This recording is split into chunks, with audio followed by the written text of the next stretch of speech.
Hello, everyone.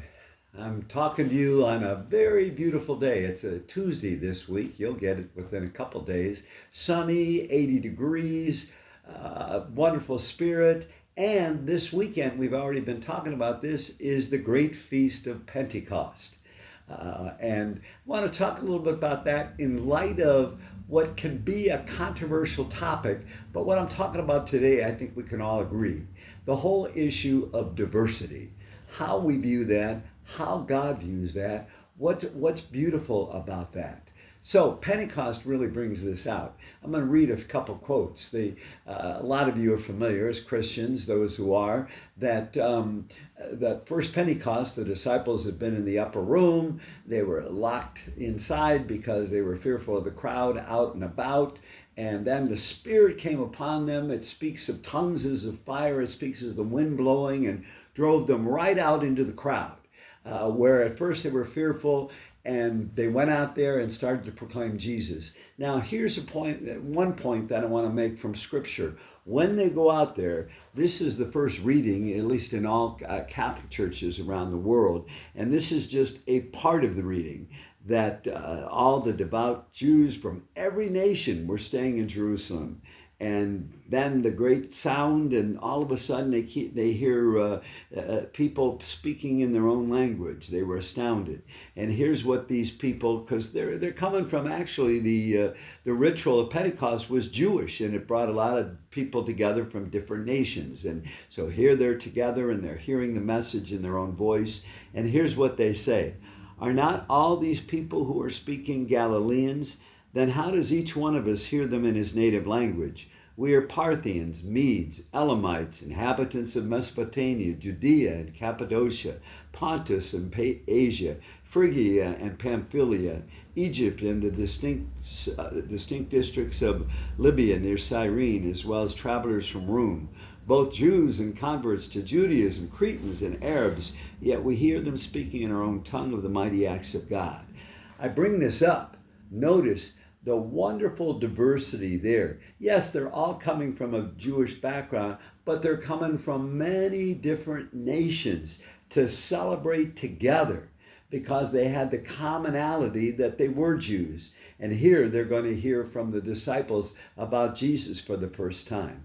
But I make that point because, again, God created us. We have different races, different nationalities, different skin colors, different interests, different habits, different hobbies, all of that. There's many differences, and in that kind of way, we ought to value that differences. I've often said to people, what would, if everybody were exactly alike, what would that be like? It wouldn't be very good. You know, I kid around with people. I said, if everybody were like me, this extroverted, this out there, it would be way too much. We need some people a little more quiet, reflective. We need to value that diversity of personality and how we complement one another. That comes out in another way in St. Paul. Now I want to look at a reading from the First Corinthians. And remember, Paul wasn't there in that original Pentecost because he hadn't even come to Jesus yet. But when he did, he had some great insights. And this is another reflection that talks about the richness and the value and the beauty of diversity. And he says this about Christians: "As a body is one, though it has many parts, and all are parts of the body, though many, so also Christ. For in one Spirit we were all baptized into one body, whether Jews or Greeks, slaves or free persons, and we were all given to drink of one Spirit. Now the body is not a single part, but many. If a foot should say, because I am not a hand, I do not belong to the body, does it not any less belong to the body? Or if an ear should say, because I am not an eye, I do not belong to the body, it does not for this reason belong any less to the body? If the whole body were an ear, what would be hearing for? If the whole body were an eye, where would the hearing be? If the whole body were hearing, where would the sense of smell be? But God has placed us all in different parts.